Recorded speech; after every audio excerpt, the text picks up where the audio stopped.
நிலையத்தில் இருந்து விம்கோ நகர் செல்லும் மெட்ரோ ரயில் தண்டவாளத்தில் பழுது ஏற்பட்டிருக்கிறது. விமான நிலைய மெட்ரோவில் நடைமேடை ஒன்றில் இருந்து ரயில்கள் இயக்கப்படவில்லை எனவும் தகவல் வெளியாகியிருக்கிறது. விம்கோ நகர் செல்வோரும் கோயம்பேடு வழியாக சென்ட்ரல் செல்லும் பயணிகளும் ஒரே நடைமேடையில் காத்திருக்கும் நிலை ஏற்பட்டிருக்கிறது. ஒரே நடைமேடையில் இருக்கும் சூழலால் மெட்ரோ ரயில் பயணிகள் அவதி அடைந்திருக்கின்றனர். அதனை அண்மை செய்தியாக பார்த்துக் கொண்டு வருகிறோம்.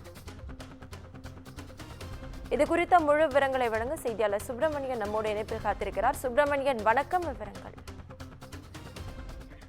சென்னை விமான நிலையத்திலிருந்து விம்கோ நகர் நோக்கி செல்லக்கூடிய மெட்ரோ ரயிலுடைய தண்டவாள பகுதி பழுதாகி இருக்கக்கூடிய காரணத்தினால் விம்கோ நகர் நோக்கி செல்லக்கூடிய ரயில்கள் அனைத்தும் ஒரே நடைமேடையை நோக்கி சென்று கொண்டிருக்கிறது. குறிப்பாக சென்னை விமான நிலையத்திலிருந்து கோயம்பேடு வழியாக சென்ட்ரல் நோக்கி செல்லக்கூடிய மெட்ரோ ரயிலும், அதே போல சென்னை விமான நிலையத்திலிருந்து விம்கோ நகர் நோக்கி செல்லக்கூடிய மெட்ரோ ரயிலும் நடைமேடை 2இல் ஒரே சமயத்தில் சென்று கொண்டிருக்கிறது. இதனால் பயணிகள் அனைவரும் நீண்ட நேரமாக மெட்ரோ ரயிலுக்கு காத்திருக்க வேண்டிய நிலை ஏற்பட்டிருக்கிறது. அது மட்டுமல்லாமல் இன்று விடுமுறை நாட்கள் என்பதால் பெரிய அளவிலான மெட்ரோ ரயிலில் கூட்டம் மிகவும் குறைவாக இருப்பதாக மெட்ரோ ரயில் நிர்வாக தரப்பில் சொல்லப்பட்டிருக்கிறது. இருந்தாலும் அந்த பழுதை சரி செய்யக்கூடிய பணியில் மெட்ரோ ரயில் நிர்வாகம் தீவிரமாக ஈடுபட்டு வருகிறார்கள்.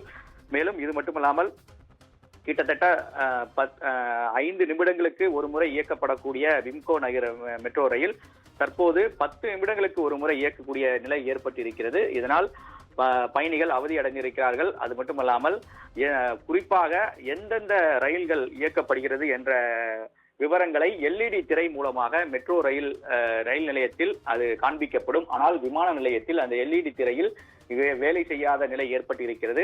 ஒலிபெருக்கி மூலமாகவே மெட்ரோ ரயில் ஊழியர்கள் வரக்கூடிய ரயில்களை அறிவித்துக் கொண்டிருக்கிறார்கள். இது மட்டுமல்லாமல் இந்த பழுதை சரி செய்யக்கூடிய பணியில் ஊழியர்கள் தீவிரமாக ஈடுபட்டு வருவதாக தெரிவிக்கப்பட்டிருக்கிறது. விவரங்களுக்கு நன்றி சுப்பிரமணியன்.